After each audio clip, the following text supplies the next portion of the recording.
வேத வசனங்களை ஆர்வத்துடன் கற்றுக்கொள்வதற்காக காத்திருக்கும் அன்பர்களை இயேசு கிறிஸ்துவின் இனிய நாமத்தினாலே வாழ்த்துகிறோம். நாம் கடந்த நிகழ்ச்சியிலே லேவியராகமம் 8ஆம் அதிகாரம் 6ஆம் வசனம் வரை கற்றுக்கொண்டோம். அந்த பகுதியிலே நாம் கற்றுக்கொண்ட சில சத்தியங்களை மீண்டும் ஒரு முறை ஞாபகப்படுத்திக் கொள்வோமா?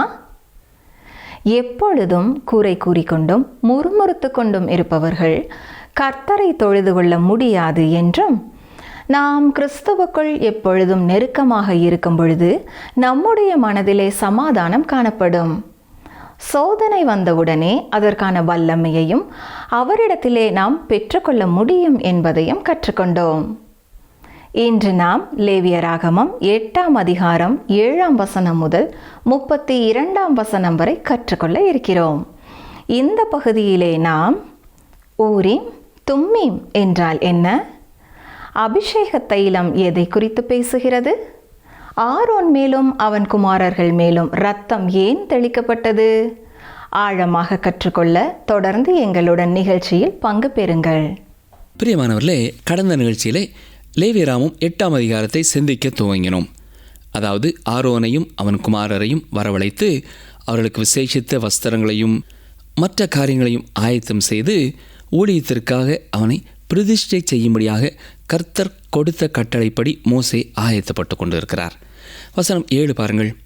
அவனுக்கு உள்ளங்கியை போட்டு இடைக்கச்சையை கட்டி மேல் அங்கியை உடுத்தி ஏபோத்தை தரித்து அதன் மேல் ஏபோத்தின் விசித்திரமான கச்சையை கட்டி. பிரதான ஆசாரியனுடைய உடையானது நம்முடைய உன்னதமான பிரதான ஆசாரியருடைய பெரிதான கிருபையையும் மகிமையையும் வெளிப்படுத்தும் ஒரு ஓவியமாக இருக்கிறது. ஒவ்வொரு உடையுமே கருத்தாழம் மிக்கது. 8 வகையான காரியங்களை பிரதான ஆசாரியன் உடுத்த வேண்டும். அதில் 4 உடைகள் எல்லா ஆசாரியர்களும் உடுத்தும் உடைகள், 4 உடைகள் பிரதான ஆசாரியன் மட்டுமே உடுத்தும் காரியங்கள். அவை மகிமையும் அழகும் நிறைந்ததாய் இருந்தது. இவைகளிலே 4 உடை எல்லா ஆசாரியர்களுக்கும் உரியது. அவை யாவென்றால் உள்ளங்கி, இடைக்கச்சை, மேலங்கி மற்றும் தலைப்பாகை. இவை எல்லாமே வெள்ளை நிற துணியினாலே ஆனவை. வெள்ளை நிறமானது நீதியை குறித்து பேசுகிறது. ஒவ்வொரு விசுவாசியும் கிறிஸ்துவின் நீதியினாலே மூடப்பட்டவனாய் இருக்கிறான். பணிவிடை செய்வதற்காக இந்த உடைகள் உடுத்தப்பட்டிருக்க வேண்டும். சுறுசுறுப்பாக கீழ்ப்படிவதற்காக இடைக்கச்சை கட்டப்பட்டிருக்க வேண்டும். இந்த உடைகளை குறித்து ஏற்கனவே யாத்ராகமம் 28ஆம் அதிகாரத்திலையும் நாம் வாசிக்கிறோம். சரி, லேவியராகமம் 8ஆம் அதிகாரம் 8ஆம் வசனம் பாருங்கள். அவனுக்கு மார்பதக்கத்தை அணிந்து மார்பதக்கத்திலே ஊரீம் தும்மீம் என்பவைகளையும் வைத்து. இந்த மார்பதக்கத்தை குறித்து நாம் யாத்ராகமம் 28ஆம் அதிகாரத்தில் சிந்தித்தோம். இந்த மார்பதக்கத்திலே ஊரீம் தும்மீம் என்பவைகள் வைக்கப்பட்டன. ஊரீம் என்றால் வெளிச்சம் என்று பொருள், தும்மீம் என்றால் செம்மை என்று பொருள். ஆனால் இவை எப்படி வேலை செய்தது என்பது நமக்கு தெரியவில்லை. சிலர் நினைக்கிறார்கள் இது கற்பனைகளோடு தொடர்புள்ளது என்று கூறுகிறார்கள். அதாவது கற்பனை அதில் எழுதப்பட்டிருக்கும் என்று சொல்கிறார்கள். 19ஆம் சங்கீதத்திலே இதை குறித்து ஒரு குறிப்பு இருக்கிறது. சங்கீதம் 19:7ஆம் வசனத்தை பார்ப்போம் என்றால், கர்த்தருடைய வேதம் குறைவற்றதும் ஆத்துமாவை உயிர்ப்பிக்கிறதுமாயிருக்கிறது, கர்த்தருடைய சாட்சி சத்தியமும் பேதையை ஞானியாக்கிறதுமாயிருக்கிறது என்று வாசிக்கிறோம். அது மட்டுமல்ல, 8ஆம் வசனத்தை பார்த்தால், கர்த்தருடைய நியாயங்கள் செம்மையும் இருதயத்தை சந்தோஷிப்பிக்கிறதுமாயிருக்கிறது, கர்த்தருடைய கற்பனை தூய்மையும் கண்களை தெளிவிக்கிறதுமாயிருக்கிறது என்று வாசிக்கிறோம். அருமையானவர்களே, இந்த ஊரீம் தும்மீம் என்பவைகள் கர்த்தருடைய சித்தத்தை அறிந்து கொள்வதற்காக பயன்படுத்தப்பட்டவை. இதிலே நமக்கு ஒரு ஆவிக்குரிய சத்தியம் இங்கே சொல்லப்படுகிறது. இன்று நாம் கர்த்தருடைய சித்தத்தை அறிந்து கொள்வதற்கு அவருடைய வார்த்தை நமக்கு தேவையானதாய் இருக்கிறது. லேவியராகமம் 8ஆம் அதிகாரம் 9ஆம் வசனத்தை பாருங்கள். அவன் தலையிலே பாகையை தரித்து பாகையின் மேல் அவன் நெற்றியிலே பரிசுத்த கிரீடம் என்னும் பொற்பட்டத்தை கட்டினான். இதை குறித்தும் ஏற்கனவே நாம் யாத்ராகமம் 28 சிந்தித்தோம். முக்கியமாய் கவனிக்க வேண்டிய ஒன்று, அந்த கிரீடத்திலே கர்த்தருக்கு பரிசுத்தம் என்று எழுதப்பட்டிருந்தது. இந்த சிறப்பான உடைகள் மற்ற ஆசாரியர்களிடத்திலிருந்து பிரதான ஆசாரியனை வேறுபடுத்தி காட்டியது. இந்த உடைகள் எல்லாமே நம்மை ரட்சிக்க இந்த உலகத்திலே வந்து மரித்து உயிர்த்த இயேசுவை சுட்டி காட்டுகிறது. அவருடைய மகிமையையும் அழகையும் இது காட்டுகிறது. ஆரோனின் குமாரர்கள் சாதாரணமான அங்கிகளை தரித்தவர்களாயிருந்தார்கள். இது எதை காட்டுகிறது என்றால், உத்தமமான பிரதான ஆசாரியருக்கு இருந்த அநேக குமாரர்கள் அவருடைய நீதியின் வஸ்திரத்தினாலே தரிப்பிக்கப்பட்டவர்களாக இருந்தார்கள் என்பதை காட்டுகிறது. எபிரேயர் 2:10 ஏனென்றால் தமக்காகவும் தம்மாலேயும் சகலத்தையும் உண்டாக்கினவர் அநேகம் பிள்ளைகளை மகிமையில் கொண்டு வந்து சேர்க்கையில் அவர்களுடைய இரட்சிப்பின் அதிபதியை உபத்திரவங்களினாலே பூரணப்படுத்துகிறது அவருக்கேற்றதாய் இருந்தது என்று வாசிக்கிறோம். நாம் பாவிகளாக அவரண்டை வந்தோம். அவர் நம்மை தன்னுடைய நீதியினாலே மூடினார். பிரதான ஆசாரியன் 2 தோள்களிலேயும் இஸ்ரவேல் கோத்திரத்தின் 6 பெயர்கள் வெட்டப்பட்ட கல்லை உடையவனாய் இருந்தான். அது மட்டுமல்ல, மார்பாதகத்தில் வைக்கப்பட்டிருந்த 12 கற்களும் 12 கோத்திரங்களின் பெயரை உடையதாய் இருந்தது. எனவே பிரதான ஆசாரியன் இஸ்ரவேலரை தோள்களிலேயும் இருதயத்திலேயும் சுமக்கிறவனாய் காணப்பட்டார். தோளானது பலனை குறித்து பேசுகிறது, இருதயம் அன்பை குறித்து பேசுகிறது. லேவியராகமம் 8:10 பாருங்கள். பின்பு மோசே அபிஷேக தைலத்தை எடுத்து வாசஸ்தலத்தையும் அதிலுள்ள யாவற்றையும் அபிஷேகம் பண்ணி பரிசுத்தப்படுத்தி. எபிரேயர் 9:21 நாம் பார்ப்பது போல கூடாரமும் பாத்திரங்களும் இரத்தத்தினாலே தெளிக்கப்பட்டு பரிசுத்தமாக்கப்பட்டது. இப்பொழுது இது அபிஷேக தைலத்தினாலே பரிசுத்தமாக்கப்படுகிறது. ஏற்கனவே இரத்தத்தினாலே சுத்திகரிக்கப்பட்டு மீட்கப்பட்டு விட்டது. இப்பொழுது அபிஷேக தைலம் தெளிக்கப்படுவது பரிசுத்த ஆவியானவருக்கு அடையாளமாய் இருக்கிறது. யோவான் 4:24 தேவன் ஆவியாயிருக்கிறார், அவரை தொழுது கொள்கிறவர்கள் ஆவியோடும் உண்மையோடும் அவரை தொழுது கொள்ள வேண்டும் என்று வாசிக்கிறோம். லேவியராகமம் 8:11-12 பார்ப்போம் என்றால், அதில் கொஞ்சம் எடுத்து பலிபீடத்தின் மேல் 7 தரம் தெளித்து பலிபீடத்தையும் அதன் சகல பனிமூட்டுகளையும் தொட்டியையும் அதன் பாதத்தையும் பரிசுத்தப்படுத்தும்படிக்கு அபிஷேகம் பண்ணி அபிஷேக தைலத்திலே கொஞ்சம் ஆரோனுடைய சிரசின் மேல் வார்த்து அவனை பரிசுத்தப்படுத்தும்படி அபிஷேகம் பண்ணினான். இவ்வாறு அபிஷேக தைலம் தெளிக்கப்படுவது பரிசுத்தமாக்குதலை குறித்து பேசுகிறது. இவை எல்லாமே இப்பொழுது உபயோகத்திற்கு ஆயத்தமானதாக இருக்கிறது. அதாவது கர்த்தருடைய பணிவிடைக்கென்று பிரித்தெடுக்கப்பட்டதாக இருக்கிறது. ஆரோனின் மேலே அபிஷேக தைலம் தெளிக்கப்படவில்லை, அவன் மேலே வார்க்கப்பட்டது.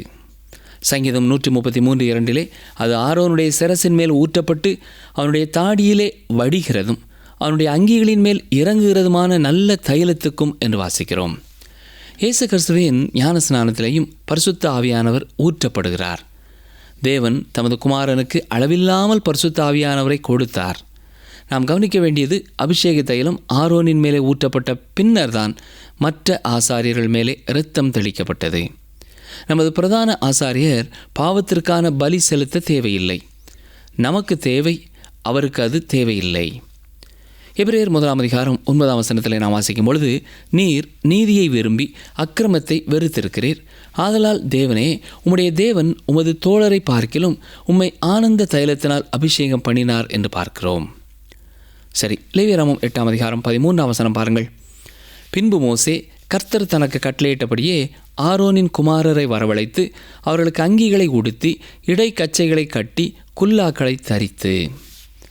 மீண்டுமாக எல்லாமே கர்த்தருடைய ஆணையின்படியே செய்யப்பட்டது என்று குறிப்பிடப்படுகிறது. இது எதை நினைவுபடுத்துகிறது என்றால், நாம் ஒவ்வொருவருமே கிறிஸ்துவின் நீதியாகிய வஸ்திரத்தினாலே தரிப்பிக்கப்பட்டவர்களாக இருக்க வேண்டும். வசனம் 14, பாவ நிவாரண பலிக்கான காளையை கொண்டு வந்தான், அதனுடைய தலையின் மேல் ஆரோனும் அவன் குமாரரும் தங்கள் கைகளை வைத்தார்கள். இந்த காளையானது பிரதான ஆசாரியனுக்கான பாவ நிவாரண பலி. ஆரோனின் 4 குமாரர்களும் கூட தங்களுக்கான பலி என்றும் அதை அவர்கள் கணக்கிலே எடுக்க முடியும். அவனுடைய பாவங்கள் அந்த காளையின் மேலே கடத்தப்பட்டது. கைகளை மேலே வைப்பதனாலே இது நடைபெறுகிறது. அவர்கள் தேவனுடைய பணிவிடையிலே இருந்தாலும் அவருடைய பாவத்தை குறித்தும் அவர்கள் பலி செலுத்த வேண்டியவர்களாய் இருந்தார்கள். கர்த்தருடைய வார்த்தைகளை நாம் வாசிக்கும் பொழுது எப்பொழுதுமே நம்முடைய வாழ்க்கையில் உள்ள பாவங்கள் நமக்கு சுட்டி காட்டப்படுகின்றன. சங்கீதம் 40:12 சங்கீதக்காரன் இவ்வாறு சொல்கிறான், எண்ணிக்கைக்கு அடங்காத தீமைகள் என்னை சூழ்ந்து கொண்டது, என் அக்கிரமங்கள் என்னை தொடர்ந்து பிடித்தது, நான் நிமிர்ந்து பார்க்கக்கூடாது இருக்கிறது, அவைகள் என் தலைமயிரிலும் அதிகமாயிருக்கிறது, என் இருதயம் சோர்ந்து போகிறது. அருமையான சிநேகிதனே, நீங்கள் ஒரு பாவி என்பதை உணர்கிறீர்களா? நீங்கள் அப்படிப்பட்டவர்களாக இருந்தால் தேவன் உங்களுக்காக செய்யக்கூடிய காரியம் உண்டு. பொதுவாக வைத்தியரிடத்திலே போக வேண்டும் என்ற நிலை வரும்பொழுதுதான் வியாதிக்காக வைத்தியரிடத்திலே போகிறோம். அதே போல நீங்கள் ஒரு பாவிதான் என்பதை உண்மையாக உணரவில்லை என்றால் நீங்கள் கிறிஸ்துவண்டை செல்ல முடியாது. சங்கீதம் 38:4 என் அக்கிரமங்கள் என் தலைக்கு மேலாக பெருகிற்று, அவைகள் பார சுமையைப் போல என்னால் தாங்கக்கூடாத பாரமாயிற்று என்று சங்கீதக்காரன் சொல்கிறார். அருமையானவர்களே, உங்களுடைய வாழ்க்கையிலையும் உங்களுடைய பாவ பாரத்தை உங்களால் சுமக்க முடியாமல் இருக்கும் என்றால் உங்களுக்காக சுமக்கக்கூடிய ஒருவரை பாருங்கள். வருத்தப்பட்டு பாரம் சுமக்கிறவர்களே, நீங்கள் எல்லாரும் என்னிடத்தில் வாருங்கள், நான் உங்களுக்கு இளைப்பாறுதல் தருவேன் என்று இயேசு அழைப்பு கொடுக்கிறார். தேவன் உங்களை குறித்த முழு உண்மைகளையும் அறிந்திருக்கிறார். எனவே நீங்கள் அவரிடத்தில் எல்லா உண்மைகளையும் சொல்லிவிடலாம். லேவியராகமம் 8:15-17 வரை பாருங்கள். அங்கே அந்த காளையானது கொல்லப்பட்டு அதன் இரத்தத்தை தன் விரலினாலே பலிபீடத்தின் கொம்புகளின் மேலே சுற்றிலும் பூசி பலிபீடத்திற்காக பிராயச்சித்தம் செய்து மற்ற இரத்தத்தை பலிபீடத்தின் அடியிலே ஊற்ற வேண்டும். 16ஆம் வசனத்திலே காளையின் உள்பகுதியில் உள்ள எல்லாவற்றையும் எடுத்து பலிபீடத்தின் மேலே தகனிக்கும்படியாய் சொல்லப்பட்டிருக்கிறது. 17ஆம் வசனத்திலே காளையையும் அதன் தோலையும் மாம்சத்தையும் சாணியையும் பாளையத்துக்கு புறம்பே அக்கினியிலே சுட்டெரித்தான் என்று சொல்லப்பட்டிருக்கிறது. இதன் ஆவிக்குரிய கருத்தை புரிந்து கொள்ளவில்லை என்றால் இது எல்லாமே அர்த்தமில்லாத சடங்காச்சாரம். இரத்தமானது பலிபீடத்தின் கொம்புகளிலே பூசப்படுவதற்கு காரணம் அதுவும் பிரதிஷ்டை பண்ணப்படுகிறது. இது எதை நமக்கு நினைவுபடுத்துகிறது என்றால் வெறும் சிலுவை மரத்திலே எந்த ஒரு விசேஷித்த தன்மையும் இல்லை என்பதை காட்டுகிறது. இன்று அநேகர் சிலுவையிலே ஏதோ விசேஷம் இருக்கிறது என்று நினைக்கிறார்கள். அருமையானவர்களே, சிலுவையிலே விசேஷம் இல்லை. என்னுடைய பாவத்திற்காகவும் உங்களுடைய பாவத்திற்காகவும் இரத்தத்தை சிந்திய இயேசுவே முக்கியமானவர். நமக்காக அவர் பாவமானாலும் பாவத்தினாலே அவர் கரைப்படவில்லை. அவர் நமக்காக பாவமாக்கப்பட்டாலும் பாவங்களிலிருந்து அவர் பிரித்தெடுக்கப்பட்டவராய் இருக்கிறார். ஆரோன் பிரதிஷ்டை செய்யப்பட்ட பொழுது எல்லாமே மோசேக்கு கர்த்தர் சொன்னது போலவே செய்தார்கள். 18-21 வசனங்களிலே இப்பொழுது தகன பலியின் சடங்கை நிறைவேற்றுகிறார்கள். பாவ நிவாரண பலியை தொடர்ந்து தகன பலி செலுத்தப்படுகிறது. தேவனை திருப்திப்படுத்தும்படியாக பாவத்தின் கேள்விக்கான விடை கொடுக்கப்படும் வரை இயேசுவின் அழகையோ சிறப்பையோ அறிந்து கொள்ள முடியாது. பாவ நிவாரண பலியானது இயேசு சிலுவையிலே நமக்கு என்ன செய்தார் என்பதை குறிக்கிறது. தகன பலியானது இயேசு யார் என்பதை குறிக்கிறது. உங்களுக்காக உங்களிடத்திலே மரித்தவர் இயேசு என்பதை அறிந்து உங்கள் இரட்சிப்புக்காக அவரண்டை நீங்கள் வரும் வரை அவர் யார் என்பதை நீங்கள் உண்மையாகவே அறிந்து கொள்ள முடியாது. உங்கள் பாவத்திற்கான விலைக்கிரயத்தையும் அவர் செலுத்தி இருக்கிறார். இதுவே நாம் அறிந்து கொள்ள வேண்டிய முக்கியமான காரியம். ஐக்கியம் என்று புதிய ஏற்பாட்டிலே சொல்லப்படுவது எல்லாமே கிறிஸ்துவிலே நாம் ஐக்கியம் கொள்வதை குறித்து சொல்கிறது. ஆசாரியர்களும் ஆசரிப்பு கூடாரத்தின் அழகை பார்க்க வேண்டுமென்றால் அதற்கு உள்ளே செல்ல வேண்டும். வெளியே அது பார்ப்பதற்கு சிறந்ததாய் தெரியாது. அதை போலதான் அவிசுவாசியான உலகம் கிறிஸ்துவின் அழகை அறிந்து கொள்ள முடியாது. எனவே அவரை புறக்கணிக்கிறது. ஆனால் தேவனுடைய பிள்ளைகள் அவருடைய அழகையும் மகிமையையும் ஒவ்வொரு நாளும் அறிந்து கொள்வார்கள். லேவியராகமம் 8:22-24 வசனங்களை பார்ப்பீர்கள் என்றால் பிரதிஷ்டைப்படுத்துவதற்குரிய மற்ற ஆட்டுக்கடாவையும் கொண்டு வந்து ஆரோனும் குமாரர்களும் தலையிலே கை வைத்தார்கள். இது கொல்லப்பட்ட பிறகு அதன் இரத்தத்திலே கொஞ்சம் எடுத்து ஆரோனுடைய வலது காதின் மடலிலும் வலது கையின் பெருவிரலிலும் வலது காலின் பெருவிரலிலும் பூசினார்கள். அதே போல ஆரோனுடைய குமாரர்களையும் அழைத்து இரத்தம் அவர்கள் மேலேயும் பூசப்படுகிறது. பின்னர் இரத்தத்தை பலிபீடத்தின் மேல் சுற்றிலும் தெளிக்கிறார்கள். இந்த பிரதிஷ்டைப்படுத்துவதற்குரிய ஆட்டுக்கடா குற்ற நிவாரண பலியாகும். இங்கே சமாதான பலி செலுத்தப்படவில்லை. ஏன்? இந்த ஆசாரியர்கள் ஏற்கனவே ஆசரிப்பு கூடாரத்திலே இருக்கிறார்கள். இது ஐக்கியத்தை காட்டும் இடமாயிருக்கிறது. ஆரோனுடைய காதிலும் மற்ற ஆசாரியர்களுடைய காதுகளிலேயும் இரத்தம் பூசப்பட்டதற்கு காரணம் அந்த காதுகள் தேவனுடைய சத்தத்தை கேட்கும் என்பதற்காக. அது இல்லாமல் அவருடைய சத்தத்தை கேட்க முடியாது. சாதாரணமான ஒரு மனிதன் தேவனுக்குரிய காரியங்களை பெற்றுக்கொள்ள முடியாது. இரத்தம் தோய்க்கப்பட்ட கரங்கள் அவருடைய பணிவிடைக்கு ஆயத்தமாயிருக்கிறது. ஒருவன் ரட்சிக்கப்படும் முன்னதாக கர்த்தருக்காக சேவை செய்ய முடியாது. கால் பெருவிரலிலே இரத்தம் பூசியதற்கான காரணம் கர்த்தருக்கு முன்பாக அவருடைய நடக்கை சீராக இருக்க வேண்டும் என்பதை குறிக்கிறது. இந்த அடையாளங்கள் எல்லாமே ஒருவர் தன்னை முழுமையாக கர்த்தருக்கு அர்ப்பணித்திருக்க வேண்டும் என்பதை குறிக்கிறது. லேவியராகமம் 8:25-27 வரை பார்ப்பீர்கள் என்றால் எந்தெந்த பொருட்கள் எல்லாம் எடுத்து அசைவாட்டும் பலியாக கர்த்தருடைய சந்நிதியிலே அசைவாட்டப்பட வேண்டும் என்பது சொல்லப்பட்டிருக்கிறது. இப்படி அசைவாட்டப்படுவது எதை குறிக்கிறது என்றால் இது கர்த்தருக்கு பரிபூர்ணமாக அர்ப்பணிக்கப்படுகிறதை குறிக்கிறது. எபிரேயர் 9:28 கிறிஸ்துவும் அநேகருடைய பாவங்களை சுமந்து தீர்க்கும்படிக்கு ஒரே தரம் பலியிடப்பட்டு தமக்காக காத்து கொண்டிருக்கிறவர்களுக்கு ரட்சிப்பை அருளும்படி இரண்டாம் தரம் பாவமில்லாமல் தரிசனமாவார் என்று வாசிக்கிறோம். சரி, லேவியராகமம் 8ஆம் அதிகாரம் 30ஆம் வசனத்தை பாருங்கள். மோசே அபிஷேக தைலத்திலும் பலிபீடத்தின் மேலிருந்த இரத்தத்திலும் கொஞ்சம் எடுத்து ஆரோன் மேலும் அவன் வஸ்திரங்கள் மேலும் அவன் குமாரர் மேலும் அவர்கள் வஸ்திரங்கள் மேலும் தெளித்து ஆரோனையும் அவன் வஸ்திரங்களையும் அவன் குமாரரையும் அவன் குமாரரின் வஸ்திரங்களையும் பரிசுத்தப்படுத்தினான். இரத்தமானது பாவ மன்னிப்பிற்குரியது. கிறிஸ்துவின் வேலையை அது காட்டுகிறது. அபிஷேக தைலம் பரிசுத்த ஆவியானவரின் அபிஷேகத்தை காட்டுகிறது. இது இயேசு கிறிஸ்துவை குறித்து கூறுகிறது. யோவான் 17ஆம் அதிகாரம் 19ஆம் வசனத்திலே அவர் சொல்லும் பொழுது, அவர்களும் சத்தியத்தினாலே பரிசுத்தமாக்கப்பட்டவர்களாகும்படி அவர்களுக்காக நான் என்னைத்தானே பரிசுத்தமாக்குகிறேன் என்று சொல்கிறார். இது நமக்கு எதை உணர்த்த வேண்டுமென்றால், இரத்தத்தினாலே வாங்கப்பட்ட கர்த்தருடைய பிள்ளைகளாய் இந்த உலகத்தின் மக்களுக்கு முன்னாலே விசுவாசிகள் வாழ வேண்டும் என்பதை காட்டுகிறது.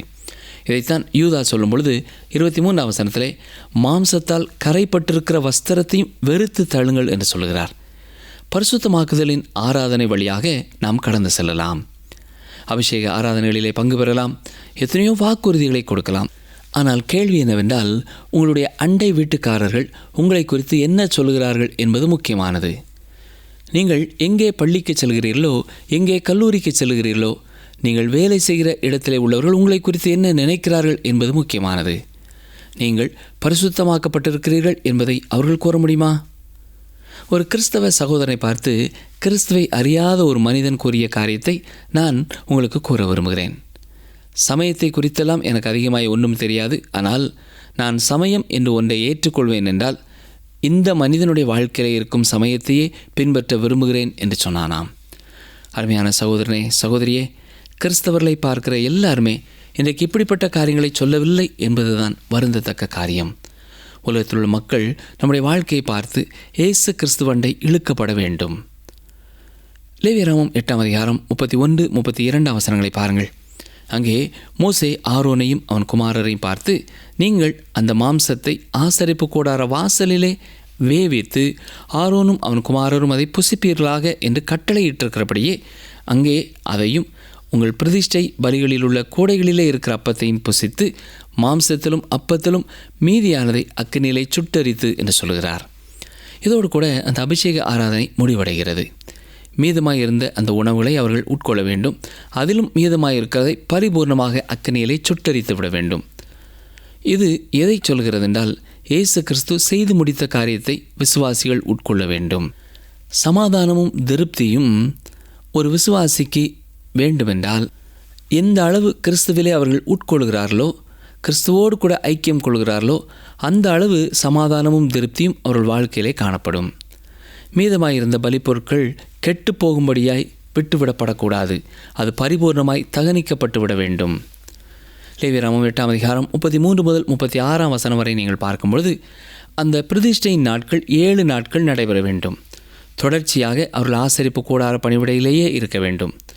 நமக்காக பரிந்து பேசும் கிறிஸ்துவும் வாரத்தில் 7 நாளும் நமக்காக இருக்கிறார்.